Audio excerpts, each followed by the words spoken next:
What up, Cavs Nation? I'm your host, Ethan Sands, and I'm back with another episode of the Wine and Gold Talk podcast. I'm joined by your favorite beat reporter, Chris Fedor. Another day, another dollar type day, Chris, huh? Yeah, man. Playing tournament started. NBA awards ballot was due at 6 o'clock. Finished up my Donovan Mitchell feature earlier this morning, so it's been a good day to get some stuff done before practice starts for the Cavs tomorrow. Woo-wee! So that is what we're going to get into today. All NBA teams. Chris is going to get an inside view of his ballot. Obviously, he's a little bit more big time than your boy, so he got to do the ballot. A little more tenure. You know how that goes.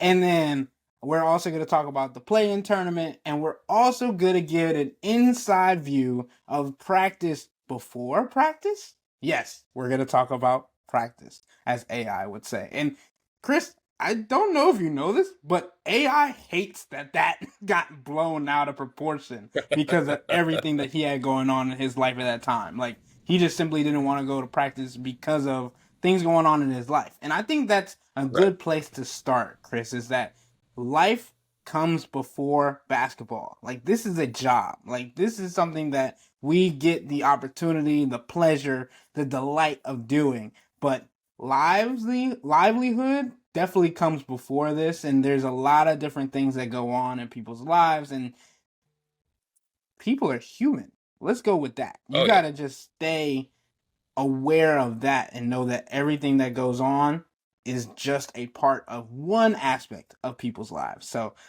that's my good thing of the day, is you got to talk about the importance of living life and then separating that from work, which what this is. But we're going to have some fun today. We're going to start with Chris going into the All NBA ballot that he gave out today at 6 o'clock to the NBA for everybody to know what he thought was going in. And then I know y'all want to know what I had on my ballot, even though it doesn't really matter. So we'll go into that after Chris gives his official ballot. So Chris, as you pull that up, let me know and we'll get right into it. We're good. Go for it. We're good to go. Whenever you're ready. Who would you have in? Do you want to start MVP? You want to start All NBA first team? What do you want to do? Man, it's up to you. We can do MVP. I'm fine with that. Let's do MVP. That's where I started. Okay. I didn't think it was very close, to be perfectly honest with you. I thought number one was pretty set for a long, long time. I think the guy, I do this thing with Tim Bontemps from ESPN, one of their prominent national NBA writers, where he tries to take a poll of a lot of the voters. It's called the straw poll, to kind of get a gauge on what they're feeling for various awards as the season progresses. And I think the last three times that he checked in with me, the last three times he checked in with me after the first 25 games, basically, I had the same person at number one. And to me, it's Jokic. The team completely crumbles when he's off the floor. He is the center of everything that they do offensively and defensively. He puts up historic, ridiculous numbers every single year. He's a walking triple-double.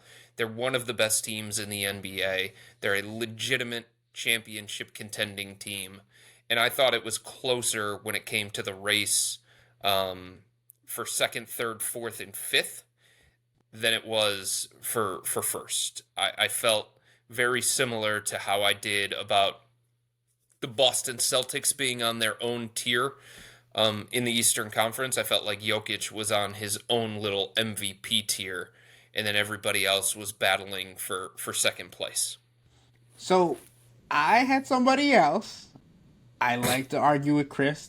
Let's say that's the reason. But no, I had Shai Gilgeous-Alexander from Oklahoma City Thunder.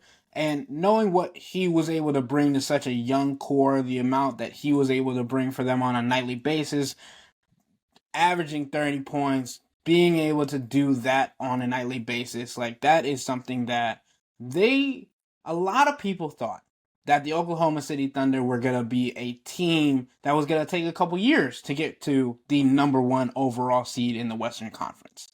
But this was the year, apparently. Chet Right. Holmgren's rookie season, Shai Gilgeous-Alexander bringing that team to a different level, and just what he was able to do on both sides of the ball, also being one of the highest steal leaders in the game, if not the highest. I didn't check that stat, but I know that Shea was also dominant on both ends. And I don't think Jokic is a bad pick. I obviously understand that that's Well, usually duh. He's the what league leader in everything. Stop exactly. it. Exactly. So I think that's an obvious pick. I just think Shea also deserves recognition. And I think he's gonna get it in when it turns to all NBA awards, but that's who I had as my MVP for this season.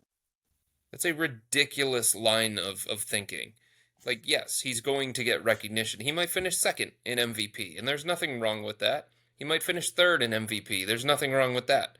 But in terms of every single metric used to measure a player's impact and the value that he brings to the court, there are a grand total of 0 in which Shai Gilgeous-Alexander is ahead of Nikola Jokic. 0. Win shares, it's Jokic. Offensive win shares, Jokic. Win shares per 48, Jokic. Box plus minus, Jokic. Offensive box plus minus, Jokic. Defensive box plus minus, Jokic. Value over replacement player, Jokic. Estimated plus minus from dunks and threes, Jokic. Player efficiency rating, Jokic. He leads the NBA in every single metric that is intended to measure value and impact on winning. So how could you possibly make an argument that Shai Gilgeous-Alexander is more quote unquote valuable? I think Makes no sense. I I understand where you're coming from, and I think you make a good point. But I think saying that Shea Gilgis, there's like a huge gap, might be a little bit too far for me on that spectrum. Just saying that Shea is the person that the Oklahoma City Thunder go to on a nightly basis, and that is Sure. their engine. Is just as much as when Nikola Jokic is off the court, they feel it when Shea is off the court. And I think the metrics may say it might be a little bit more in favor of Nikola, and I understand that. But from an eye test, from looking at the game, from watching the game, from seeing what he brings on a nightly basis, Shai Gilgeous-Alexander has been a complete player for the Oklahoma City Thunder, especially with what he has brought to this young core that nobody, well, let's say, not say nobody, but few people thought would be at this level this soon. Yeah, I don't think he gets bonus points for that, just because there were low expectations. I think part of the reason why they rose up the standings, obviously, he took a leap, and he belongs in the MVP conversation, and he belongs in the top 5 of anybody's ballot. He's probably going to finish second or third, depending on how people view Luka Doncic. But part of the reason why they rose up the standings is because Chet Holmgren played great, because they have arguably the coach of the year. Jalen Williams was in the conversation for most improved player. Like, the Nuggets are Jokic, and they cannot function the same way without him. Shai Gilgeous-Alexander, while he's on the court for Oklahoma City, they are a great team. There's no doubt about it. 11.3 net rating, which is spectacular. When he's off the court, they don't feel it as much as the Nuggets do when it comes to Jokic. Check out these numbers. On-off court net rating. Nikola Jokic, when he is on the court, Ethan, the Denver Nuggets, one of the best teams in the NBA, have an 11.8 net rating. When he is off the court, in the 1,200 minutes that he has been off the court this year, their net rating is minus 8.6. Jesus. That's like 20 points per 100 possessions difference. And that's a good team, right? They still have Aaron Gordon. They still have Jamal Murray. They still have Kentavious Caldwell-Pope. But they still have Michael Porter Jr. But they just can't function without him because he is a heliocentric offensive force that, like, touches the ball multiple times at every single possession. and creates a bunch of chaos for the opposing defense every time he's on the floor. 20 points per 100 possessions difference with him on the court and off the court. That's wild to think about that level of impact. For sure. For sure. But I think I think we can both So agree. my top five, I had Jokic 1, I had Luka 2, I had Shea 3, I had Giannis 4, and then my fifth was Jalen Brunson. And Ethan, I went back and forth on Jalen Brunson versus Jason Tatum. Oh, yeah. And I just felt like, one, Brunson took his game to a completely different level. Brunson elevated lesser players on that roster. He allowed the Knicks to overcome a significant injury in Julius Randle and another significant injury in Mitchell Robinson. And I just felt like, in terms of importance, take Jalen Brunson off of the Knicks, and they're probably a lottery team. Take Jason Tatum off the Celtics, and they're still great. They're not to the same level of great. They're not to the same level of dominant. They're not the number one team in the Eastern Conference, but they don't they don't tumble that far down because they still have Jaylen Brown, Kristaps Porzingis, Derek White, and that is a more complete roster. And I just think the Knicks feel the impact of Jalen Brunson on a night-to-night, possession-to-possession basis in a different way than the Celtics do with Jason Tatum. And I may be wrong on that. And people may call me an idiot and say that you have to reward the best player on the best team in the NBA.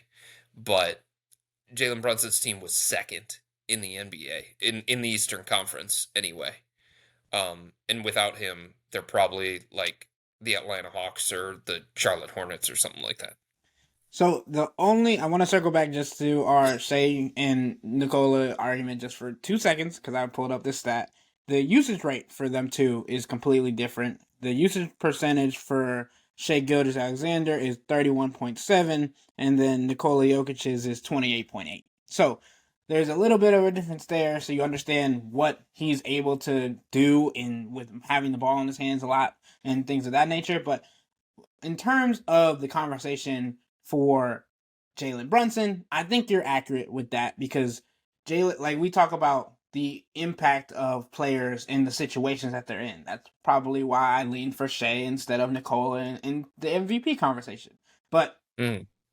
Jalen Brunson and Jason Tatum are in two very different situations. Obviously, both teams run off of them, but the Boston Celtics with Drew Holiday, Jaylen Brown, Kristaps Porzingis, Derek White, Al Horford, all of those guys are capable of picking their play up when Jason Tatum is out.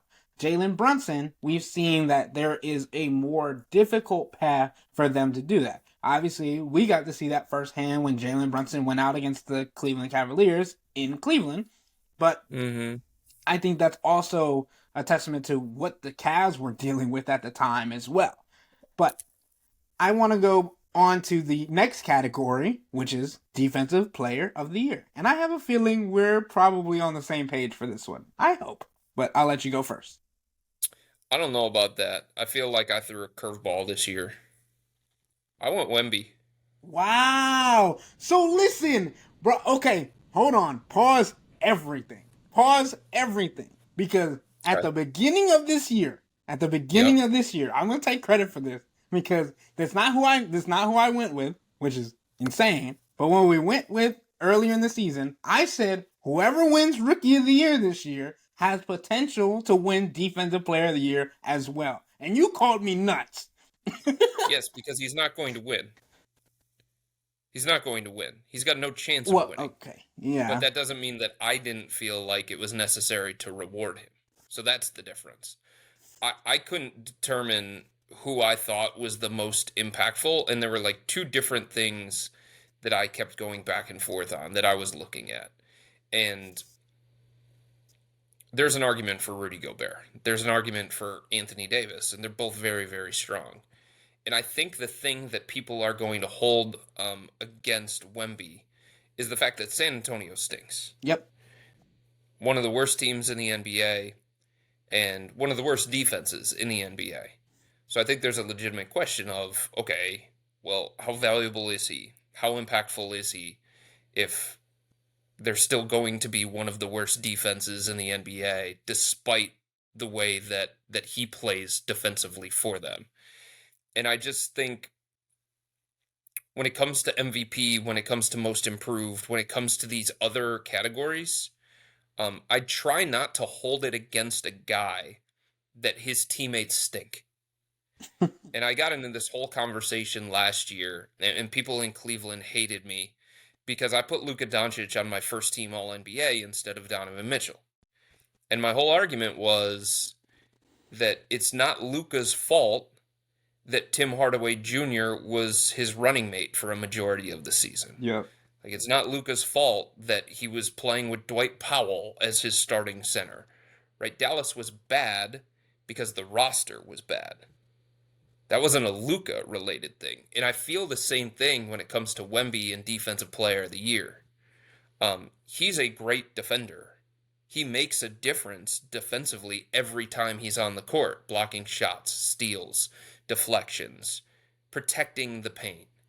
It's just San Antonio's roster as a whole isn't good enough to make it matter from a team perspective. So I don't know why I'm judging the team when this is an individual award. And I looked at how the Spurs play defense with Wemby on the court versus when he's off the court. And when he's on the court, they have a 111.2 defensive rating. That's respectable. That shows the kind of impact that he makes defensively. When he's off the court, their defensive rating is 117.3. So of course, like, you have to give him some level of recognition because of all of the blocks, because of all of the steals, because he does things on the defensive end of the floor that other guys just don't consistently do. And sure, he's a little bit undersized in terms of his strength, in terms of how he can get pushed around by bigger, more physically mature players. But it wasn't to a level that I felt like he was crippling the Spurs on defense, or he wasn't holding his own on the defensive end of the floor. Like, Jokic is going to beat up everybody that he plays against. He's going to beat up Rudy. He's going to beat up Anthony Davis. He's going to beat up Wemby. So I just think when you take everything into consideration, to me, Minnesota is an elite defensive team, in part because of Rudy. And Rudy is great. But they have dogs on the perimeter. Mike Conley gets after it. Anthony Edwards had a really good defensive season. Jaden McDaniels was in the conversation for one of the two all-defensive teams. So to me, like, Minnesota's standing in terms of where they ranked defensively wasn't solely because of Rudy. So I just couldn't put him number one this year. I couldn't do it. Well, make me look like I'm against you just again, Chris. Great job. I got Rudy Gobert as my DPOY. And, I mean, we obviously understand what Rudy brings to the game defensively, what he is able to impact defensively, and how good the Timberwolves defense was this year. So, that's straight and forward. But it just doesn't suffer. Like, it doesn't suffer when he's off the court, because his teammates are really, really good defensively. And that's why Minnesota has an elite defense. It's not solely because of Rudy. When he's on the court, the Timberwolves have a defensive rating 106.6, and that's great. That's the best in the NBA.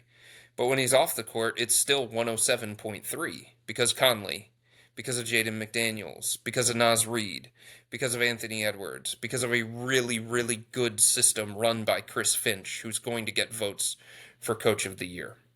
So I just didn't feel like this was the year to reward Rudy. In past years, if he was off the court, Utah completely cratered on the defensive end of the floor. He was their system. Yeah. Everything was built around him. It's just not the same right now in Minnesota. And third, for Defensive Player of the Year, I had Anthony Davis Yeah, because that dude's just a menace, and he played a large part in the Lakers having a top 10 defense in the NBA this year. I agree with that.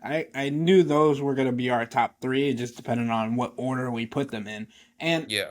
like I said earlier this season and earlier this year, I agree that Victor Wembanyama creates so many problems defensively for opposing offenses. Because we've all seen, there have been transition breaks where the only player back on defense is Victor Wembanyama, and teams have driven into the paint on multiple occasions and still chosen to go a different route just because he's in Hmm. there. And I feel like that's partially the same for Rudy Gobert. I don't think we've seen that as much this season, but Victor Wembanyama would not be a slight for me if he won it. But I obviously don't think that's going to happen. I just think the recognition is deserved, and I think you doing that makes sense. But I'm gonna Two stick. other things.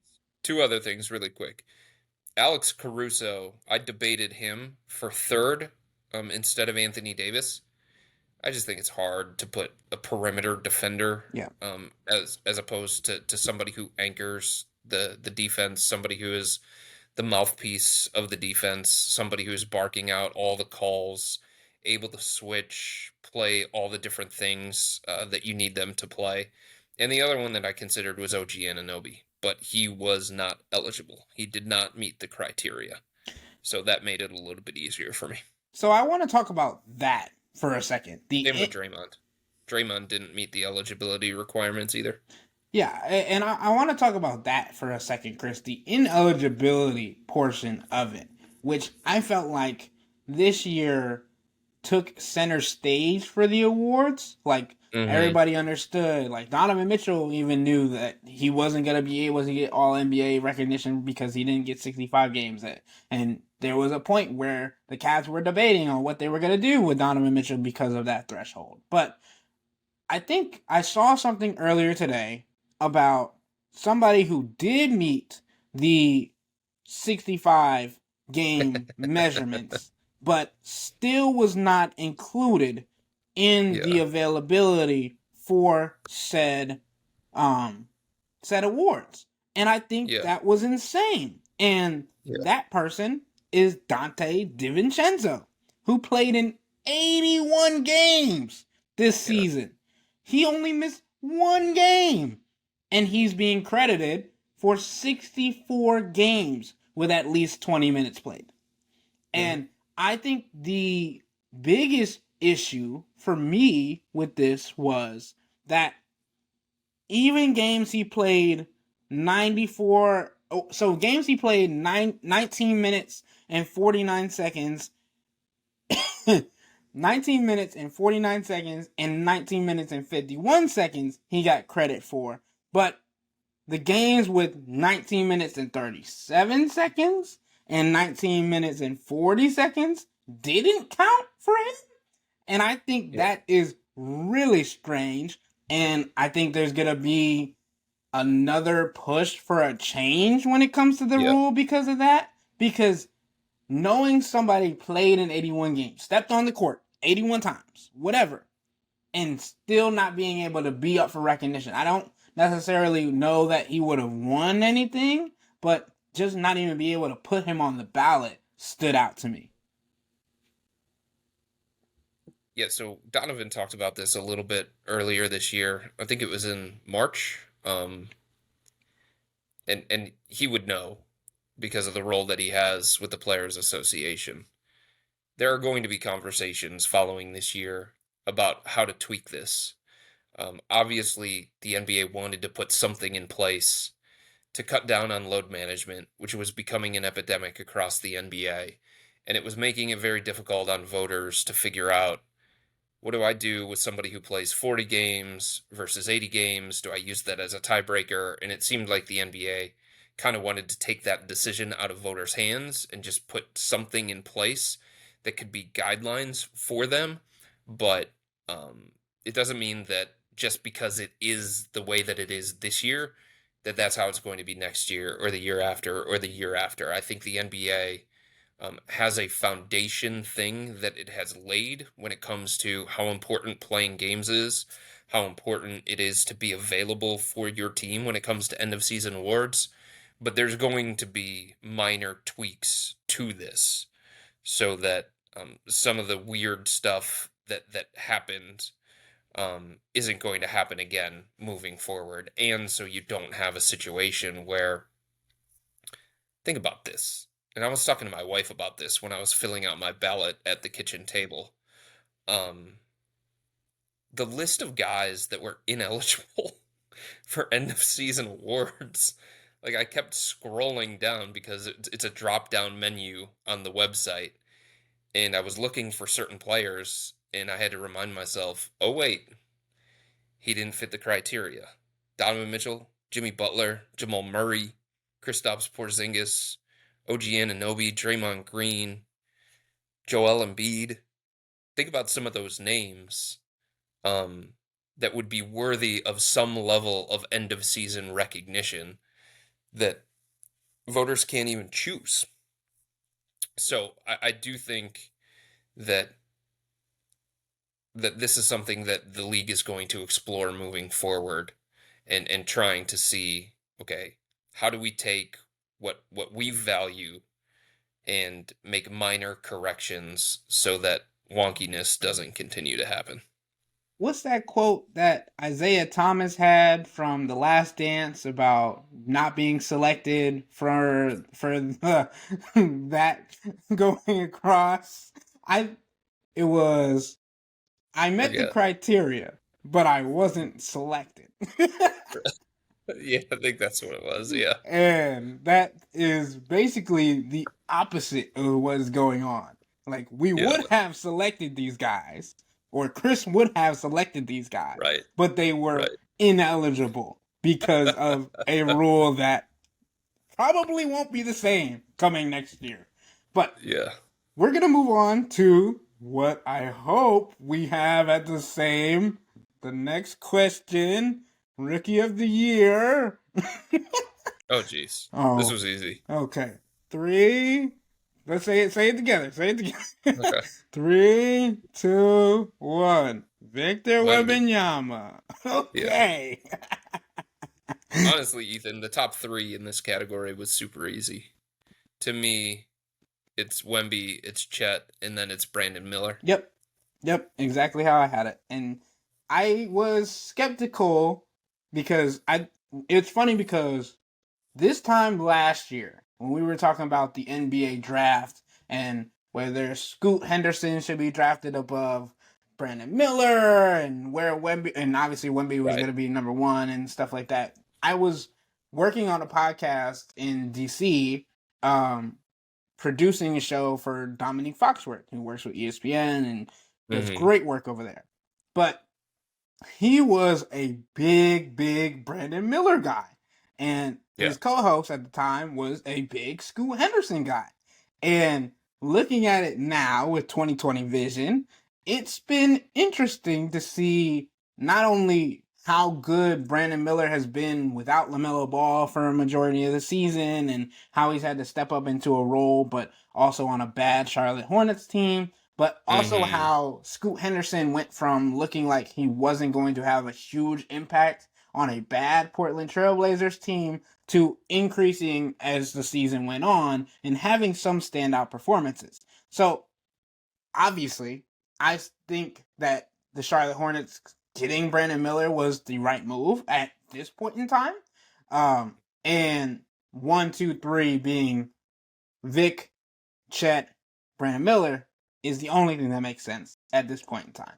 Who knows? Things change as the seasons progress, and where they could be next year could be completely different. But Yeah. as of right now, I think that's where we're standing. So, I didn't even have Scoot on either one of my all rookie teams. yeah, I don't think I did either. I honestly think I skipped all rookie teams because I thought it was pretty simple. But when we get He there, was when we get he there. was literally one of the most ineffective players in the entire NBA. Yeah.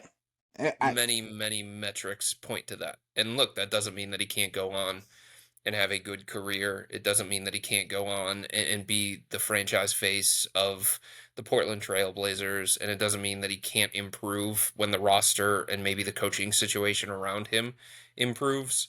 But we're talking about this season specifically. This rookie season for him was pretty much a disaster up until the final week of the season. Yep. And Chris, we're going to move on to the next one. And I think this is a really interesting conversation. I'm not going to say that I feel like we have the same vote because I feel like that's gone against me the last couple times. But sixth man of the year, we know that Karis LeVert has been in conversations for this. Yeah. But who did you end up going with? I went with Naz Reid. Really? Okay. Yeah, I went with Naz Reid of the Timberwolves. And I think in past years, so many voters just look at who's the guy who comes off the bench and leads the bench in scoring. And there's an argument for Malik Monk, but statistically, the Kings were a better basketball team with him off the court as opposed to on the court. So yeah, he was the bench leader in scoring, and yeah, he provided an element that the Kings definitely needed, the scoring punch off the bench, somebody to take pressure off of De'Aaron Fox, somebody who could also run the offense and knock down threes and drive to the basket and things along those lines. But to me, he was not more impactful for his team than Naz Reid. I thought Naz was very, very good for the Timberwolves. He also stepped up and played like a starter, like a capable starter when Karl Anthony Towns went down. And I think that matters. I think part of what makes you a valuable sixth man is that in a pinch, if a team needs you to step up and step into a bigger role than the one that you're in based on circumstances and situations, can you do that? And Nas showed that he was able to do that. So I thought it was close. I would have no problem with anybody that put Malik Monk, Thank God. but I went with Nas Reid number one. I went with Malik Monk number two, and then I feel like I probably threw a curveball because I went with Jonathan Isaac of the Orlando Magic as number three because he was quite literally one of the best defensive players in the entire NBA this year. One of the most impactful defensive players in the NBA this year. And he was not eligible for Defensive Player of the Year, and he was not eligible for any of the all defensive teams because of the requirements. But for this one specifically, he was eligible. So I thought it was important to reward him for the impact that he had on the Magic being one of the best defensive teams in the NBA. And he did it coming off the bench, providing a spark, helping stabilize the second unit. And I thought he was really, really. No, I didn't have him for six man. I'm sorry. I had him for most improved. So scratch everything So that I Chris is just said. just lying now. Yeah, scratch everything that I just said. Chris just lying out of his teeth now, man. He just wanted a reason to argue with me. I get it. I understand. No, I did have him for six man. Sorry. Oh, I now looked at the bring wrong thing. everything I did. back. Bring everything back. Yep. Yep, I did have him for six man. Man. So I Those two are right had next to each other. Most improved in six man. Sorry about that. it happens. It's not a big deal, I promise. I had Malik Monk as my sixth man of the year, and as Chris said, so we're not gonna argue about this. He wouldn't be mad at anybody that put him as their sixth man, so I'm not gonna get called an idiot for this take. God dang it. Okay. No, but I mean, just Malik Monk being able to step in and sometimes take roles from De'Aaron Fox, especially taking into that position and being able to come off the bench and, like Chris said about the other, just light a spark. And obviously, Jonathan Yeah. Isaac was lighting a spark more so on the defensive end. Malik Monk was doing that on the offense end, and we saw Malik Monk kind of also take a rise to his performance as well. So I think he's not in the conversation for most improved because there's other valuable candidates, but the opportunity for him to rise and win six man of the year, I feel like is something that needs to be recognized as well. Okay. Now we're moving on to most improved. And I think this could be interesting depending on if Chris wants to argue again. So, go ahead with what you got. Top three on my ballot: Maxey number one, Woo! Okay. Alperen Şengün number two, and then Jalen Williams of the Yeah. Oklahoma City Thunder was number three. Okay. Okay. So I had Maxey as number one, and then I had Williams at number two, and Sengun at number three. So, The only other guy that I considered, Ethan, I considered Jalen Brunson. And really? here's why. Okay. Yes, I did. Because he improved from all-star caliber player to MVP caliber player. That is a significant jump. And not everybody can do that. Going from good to great, great to superstar is not something that everybody can do. And um it's not just locked in that players are going to continue to get better and better and better as their careers go on. Some guys just plateau, right? And for Jalen Brunson, he took his game to a completely different level, a level that I think people around the NBA wondered, could he get to it? And I gave that consideration, but then I said to myself, if I'm going to put him on my ballot, I would have to put him first, right? You know what I mean? Yeah. Like, and I don't know. I think Maxey going from what he was in Philly to an all-star was a pretty significant leap. And I had a hard time keeping him out of the top slot. And I totally understand that Jalen Brunson was already established as, close to a max player, an all-star level player, and it was probably just a harder argument for me to make when it came to Brunson. So I went with Maxey. I thought it was a little bit easier to make that argument. And then Şengün was great. Oh You my kidding me? goodness. What he did for the Rockets offensively, he bumped his scoring average from around 15 points to 20 points. The Rockets kind of changed their offense. They used him as a hub. He was able to dish out assists. He was kind of like the Rockets' version of Sabonis. He was low calorie Jokic for the Rockets. And I thought when he went down with his injury, you could see the effect that had on Houston. Yeah, and I mean, we can talk about Maxi, Sengun, but I wanted to point to what you had said about Brunson going from good to great. Because I don't think we've talked Hmm. about anybody about the Cavs for these lists that we've had yet. And I think if we were to consider what it took for Jalen Brunson to go from good to great, from all star Hmm. caliber to all NBA MVP caliber, that's Hmm. the leap that a lot of fans have been wanting for Darius Garland, Right. for him to be able to be a consistent all star candidate and then take his leap to all NBA and MVP. Yeah. And the difficulty of that, people can see if they look at Darius Garland because Yep. he has been not consistent. He has been missing in late game situations, but Jalen Brunson, on the other hand, has been that guy for the Knicks on constant occasions. So, looking at what Darius Garland needs to do to take his game to the next level, I think he can look at Jalen Brunson and what he was able to do successfully this season, offensively, facilitating, defensively, and just what he needs to do to take his game to the next level for, quite frankly, Cavs fans to get off his back. But moving on to the next category, Coach of the Year. I feel like we should have the same one for this, but I don't know. Chris has been throwing curveballs all day. So we'll see. I don't even know how to pronounce his name, if we're being Yes. perfectly honest with See, you. I know who you're talking about. Yeah. Oklahoma City's coach. Let's call him Mark. Yeah, Mark D. Mark D. Mark D. Mark D. Yeah, he was number one.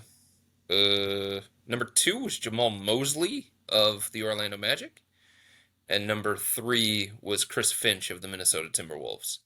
I just feel like Jamal Mosley, that is not the most talented roster in the world. That is a really young and inexperienced roster, and it's not easy to get a young team to buy in on the defensive end of the floor. And the Magic, for all of their stumbles offensively, they were one of the best defenses in the NBA. And I think coaching has something to do with that. I think the development of Paolo Banchero, I think that speaks to coaching. I think the development of Jalen Suggs speaks to coaching. I think the development of Jonathan Isaac. I think the development of Wendell Carter Jr., Franz Wagner. A lot of their young players got better under the tutelage and under the watch of Jamal Mosley. And that's part of coaching, beyond the fact that he got a young team to buy into a defense first mentality. I consider JB Bickerstaff in the top three because the Cavs overcame so much, because they only had their starting five for less than 400 minutes, because many of their most significant injuries came to their most important and most valuable players. And JB found a way to keep the Cavs together, and they finished fourth in the Eastern Conference. But it was hard for me to overlook the second half of the season and say, if you compare that to the beginning of the season, when the Cavs were able to overcome the loss of Darius Garland and Evan Mobley simultaneously, to me, because of the way that they collapsed in the second half, like that pointed to the impact of Donovan Mitchell more so than the coaching of JB Bickerstaff. And I think part of the reason, the biggest part of the reason why the Cavs were able to navigate as many injuries as they did in the first half of the regular season is because Donovan was playing like an MVP candidate, because Donovan was playing like an all NBA player, and he took his game to a different level. And yes, JB found different lineups that worked. He altered his offense slightly.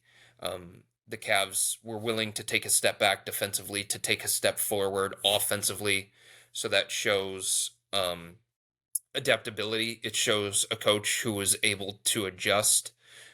But I think there were also flaws that I saw with JB as a coach that made me stop short of putting him on my ballot in the top three. I also considered Tom Thibodeau because he lost Julius Randle, he lost Mitchell Robinson, but if I was going to put Jalen Brunson in first team All NBA and in the top five of my MVP ballot, that to me, the way that the Knicks were able to keep it together and be the number 2 seed in the Eastern Conference, that to me is reflected by where I put Jalen Brunson. And because of that, I just thought there were more worthy coaches than Tom Thibodeau. But I definitely considered him. Yeah, Chris, I think you would have had to deal with a pitchfork mob if you would have had a JB Bickerstaff in the top three, because yeah, I mean, I never care about things like that. I never vote like that at all.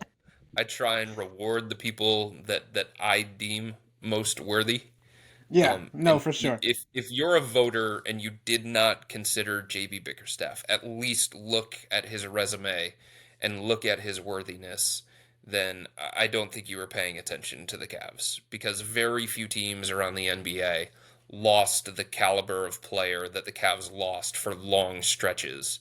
And for them to finish fourth in the Eastern Conference and go into the last day of the regular season with an honest shot to be number 2 in the Eastern Conference, this is a team that, to me, overachieved. Not overachieved based on preseason expectations, right, but overachieved based on the circumstances that they were faced with all season long. Yeah, Kristen, I mean, that was just a minor joke on my part. I think... But you're right. People would have hammered me for that one. And maybe that's a different podcast, though, how you were able to tune out the noise, how you learned that. But JB Bickerstaff has been big, and I know you mentioned Donovan Mitchell picking up his game, but I remember an interview or a press conference with JB, when somebody had mentioned that Donovan was the sole reason for what was going on, and he Yes. said, "No Yes. coaching, no No coaching at coaching all." at all. No. We And just put the ball in the hands of Donovan yeah, and let him go do stuff. just go. And I Yeah, thought that yeah, was yeah. hilarious. I mean, it, it's a little bit of both. It's a little bit of both. There's a little dabble of both. But also speaking of who is in the running for Coach of the Year, Woj said sources yesterday that Oklahoma City Thunder's coach Mark D has been voted the National Basketball Coaches Association's NBA Coach of the Year, Yeah. and that voting is among the league's 30 head coaches. So that's just to show you that we're not crazy about what we be talking about. But now we are into the home stretch, Chris, and I did not know that this podcast was going to be all about just NBA picks, but I love it. And we've been going in depth, and you've been giving us good information on all the players and picks that you've made. So let's get into this all NBA stuff because I think it could be interesting. And I'm going to go first this time because I want to see how much you're going to yell at me for these lists. Okay. Okay. First team all NBA. I got Yeah. SGA, Okay. Luca, Jokic, Jason Tatum, and Jalen Brunson. Team 2, I have Giannis, LeBron, Anthony Edwards, Kevin Durant, and Kawhi. And Team 3, I have Steph Curry, Devin Booker, Zion Williamson, De'Aaron Fox, and Paolo Banchero. Hmm. You have a few guys on your three teams that I do not have. How do you have Giannis second team and not first team? So here's the thing. When I was thinking about it, and because the turning point for Milwaukee this season to me was when they did the big head coaching switch. When they said that Uh-huh. they were going to go from Adrian Griffin to Doc Rivers, and Uh-huh. that they were going to take a step up with Giannis Antetokounmpo, with Damian Lillard, and it simply did not feel like they did that to me. And an all NBA team, all NBA player. So with Giannis and them finishing third, it never felt like they took a step up when they did that big coaching change to me. Go ahead. Go ahead. See, you're doing the thing though. You're doing the thing that I think a lot of people get caught up in. Um, Winning and losing in the NBA is a team thing, right? We can admit that. It's a measure of you against the other guy. If Giannis is going to be great and Middleton has a bad year and Damian Lillard doesn't play at an all NBA level and Bobby Portis is up and down in terms of his productivity off the bench and Doc is not the greatest coach in the NBA. We understand that. I don't know how you hold that against Giannis. I mean, all of his individual metrics in terms of win share, in terms of box plus minus, in terms of value over replacement player, in terms of estimated plus minus. He's in the top three in the NBA in basically all of those categories that are supposed to measure a player's impact on winning, um, that are supposed to measure a player's impact on team success. And I just don't think the situation related to Milwaukee was a Giannis specific thing. I think that went much deeper than Giannis. And the fact that he was so great, Ethan, allowed them to finish third in the Eastern Conference. If he wasn't as great as he was, if he wasn't as impactful as he was, they were probably a team that was fighting to avoid the play-in tournament. I get that. I understand that, but I don't think I could have put what he was able to do with them having a bad season over Jalen Brunson without Julius Randle and Mitchell Robinson, and just having to deal with the Eastern Conference that simply was very strong this year, and then they finished second in the Eastern Conference.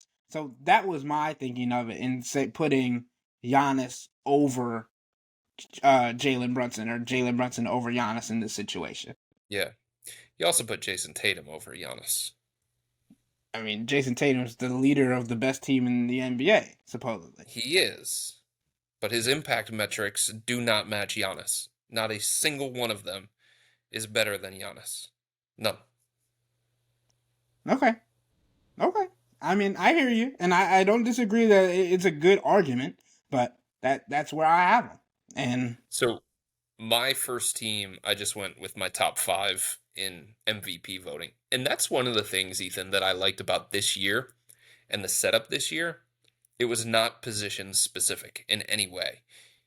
So you could just, if you wanted to, on your all defensive teams, you could have just put five centers on the first team. yeah, You could have. In past years, you had to make sure that you stayed true to the forward slash center, the guard slash forward, however the NBA had these players listed. And some of them you could manipulate because for some reason in past years, Jokic was forward eligible and center eligible. So, I took advantage of that loophole in past years. This year, you just didn't have to finagle it in any kind of way. You just felt like you were going positionless and you were going with the five most worthy candidates in terms of all NBA, all defense, all rookie as well. So that's one thing that I did like about this year's ballot. And I just went with my top five in MVP and I put them all on my first team. And then second team I thought was kind of tricky. I had Jason Tatum, obviously. It was hard to keep him off the first team, but you only get 5 spots. You don't get 6 spots. so this is just So to show you that Chris likes just to like to argue with me. I think there's a clear difference between first team and I, second I, team. I, no, I Giannis on agree. your second team. I agree. I understand your point is valid. I was just making a statement that you saying Mm. that you had a hard time after arguing with me for keeping him on the first team I is did. And funny. then you know what I did? I looked at all of the stats Yep. and I compared them side by side. Yep. And then I realized that one guy was significantly higher in those rankings than the other guy. That's fair. Go. I'm sorry. I interrupted. Yeah. Go through the rest of your second team. Also, keep in mind that Donovan was not eligible for Right. any of these. Joel Embiid was not eligible. So my second team was LeBron, Jason Tatum, Anthony Davis, Mm. Steph, and Kawhi. Yep, that's who I went with those. Okay. And Steph, there was a debate in my own head about Steph because Golden State's in the play-in tournament right now, and they're fighting just to get to the playoffs. And they're losing. But he was so good. He still had such a good season for the Warriors. And I just didn't think there was anybody else that stood out that deserved to bump him from the second team. If there was somebody that I felt like I was snubbing from the second team in favor of Steph, then maybe I would have felt worse about it. And maybe I would have used team success as a bit of a tiebreaker. But I just didn't think there was anybody that stood out to me that competed with him and I was snubbing from the second team. I would have had to convince myself and make an argument with myself for somebody to move up from the third team to the second team. It would have been me forcing it. And I didn't think I needed to force it with any of the other guys. Fair enough. And on to your third team. Domas Sabonis, Tyrese Halliburton, Kevin Durant. I'm trying to pull it. Devin Booker.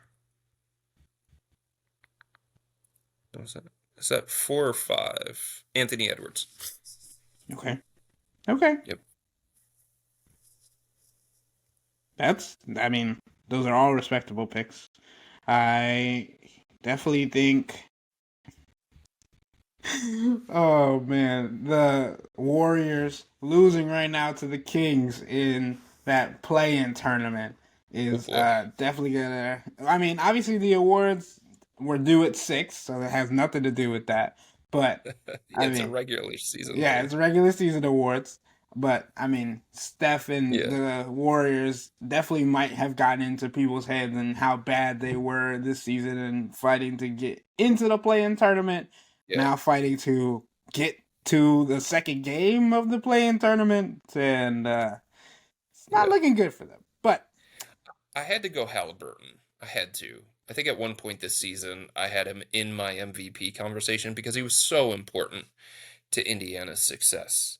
He is basically their offensive identity. They push the pace, they shoot a bunch of threes. He's lethal in pick and roll and pick and pop situations. He's just so important to them being a playoff team.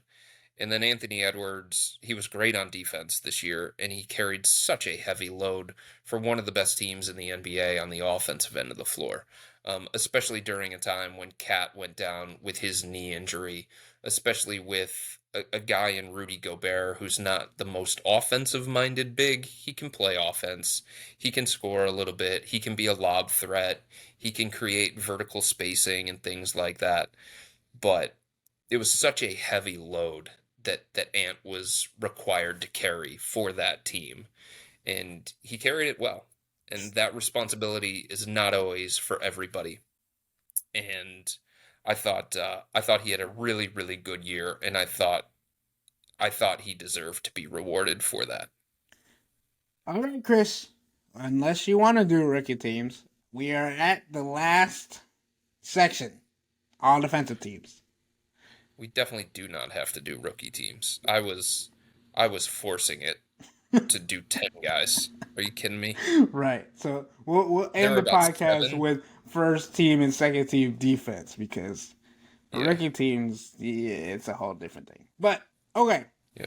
I'm gonna go first again, and we'll see what we have because this is interesting. Defensive first team: Alex Caruso, Herb Jones, Victor Wembanyama, Anthony Davis, Rudy Gobert. Yeah. Second That's team: exactly fantastic. Look at that for the first time exactly today. right. Second team: Derek White, Jalen Suggs, Isaac Okoro, Chet Holmgren, and Jaden McDaniels.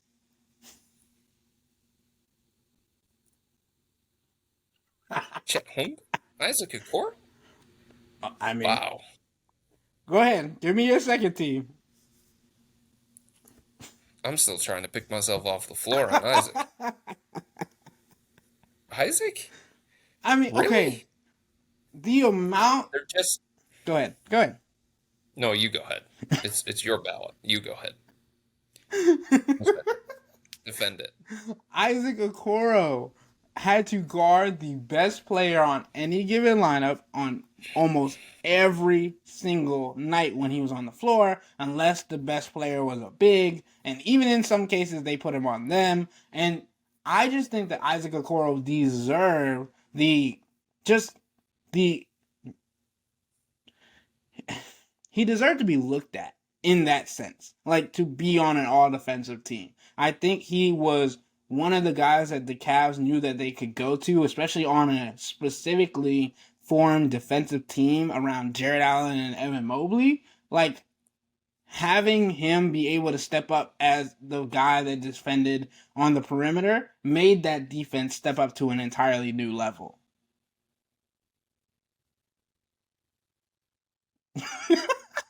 Go ahead, No, Chris. he's not even the best defender on his own team. Okay. Okay. Go ahead. He's not even the most impactful defender on his own team. Look, as somebody who watches the Cavs consistently on a nightly basis, um, I made a long list of all my potential all defensive candidates. And because the Cavs were pushing so hard for Isaac Okoro, I felt it was really important for me to dig into those numbers and to see if there was justification for him to be considered one of the 10 best defenders in the NBA this year, one of the 10 most impactful defenders in the NBA this year. I couldn't do it. I couldn't do it. The numbers just don't support it. And you're right. He has guarded some of the elite offensive players. He has guarded multiple positions. He brings a toughness. He brings a ruggedness to this team. And he takes some of the difficult matchups so that Donovan Mitchell doesn't have to, or Darius Garland doesn't have to. But the numbers just don't support it. They're not a significantly better defensive team when he's on the floor. His estimated plus minus on defense is not anything to write home about. The advanced metrics don't really point to him in terms of defensive win shares, in terms of defensive bucks plus minus.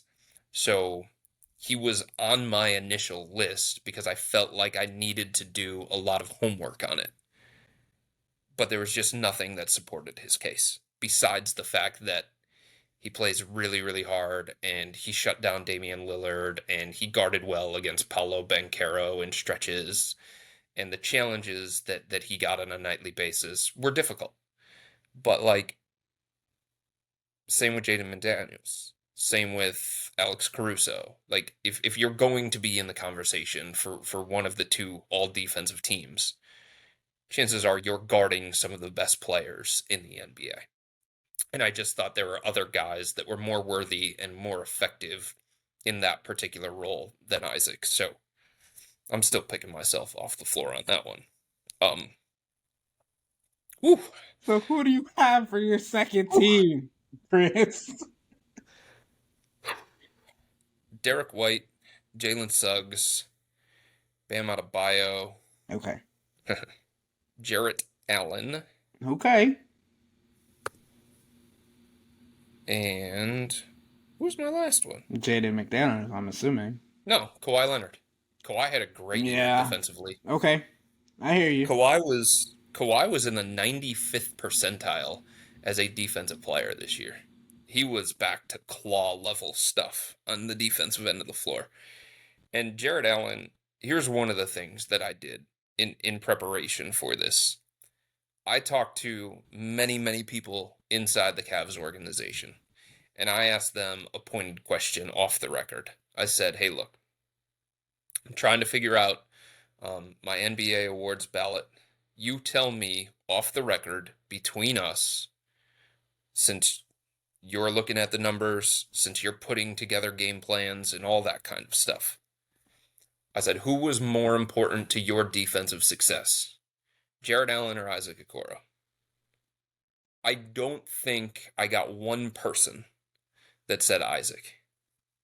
Now, I didn't ask everybody in the organization. I didn't ask every player. I didn't ask every coach. I didn't ask every scout. I didn't ask every front office member. But the ones that I did, and I feel like it was a large enough sample, they all said it was Jarrett. His rebounding, his intimidation in the paint, his ability to overcome the loss of Evan Mobley and allow the Cavs to still be a top 10 defensive team in the NBA, despite the fact that Evan basically missed half the year because of the way that he called out the defensive coverages, because of his ability to switch and anchor, and because of how the Cavs defense is constructed. It's a no-middle defense. It's designed to help the helper. It's designed to send guys into the paint, into the strength of the defense. And I just felt like in terms of what made the Cavs defense the most effective, what allowed them to be a top 10 defense, Jarrett was more important to that than Isaac was. And that was the feedback that I got from people inside the organization too. And then I said, okay, is there somebody else that I would be leaving off the team in favor of Jarrett? And I considered Jaden McDaniels. I did. But I just think the Minnesota team defense is what stands out to me, not so much his individual defense. And I was like, you know what? The Cavs are a top 10 defense. They were 7th in defensive rating. and the responsibilities that Jarrett has within the Cavs defensive scheme are so immense that I think someone from this team deserves to be rewarded for the way that they defended for a majority of the year, especially given the responsibilities that Jarrett has on a nightly basis. It's not always pretty. It's not always something that gets headlines. It's not always something that gets recognition. But I felt like, as somebody who watches them on a nightly basis, I had a better understanding of his possession to possession impact and the nightly responsibilities that he has. And if somebody was going to reward Jarrett, it should be me. Somebody who can see some of these other things that don't always show up in the box score.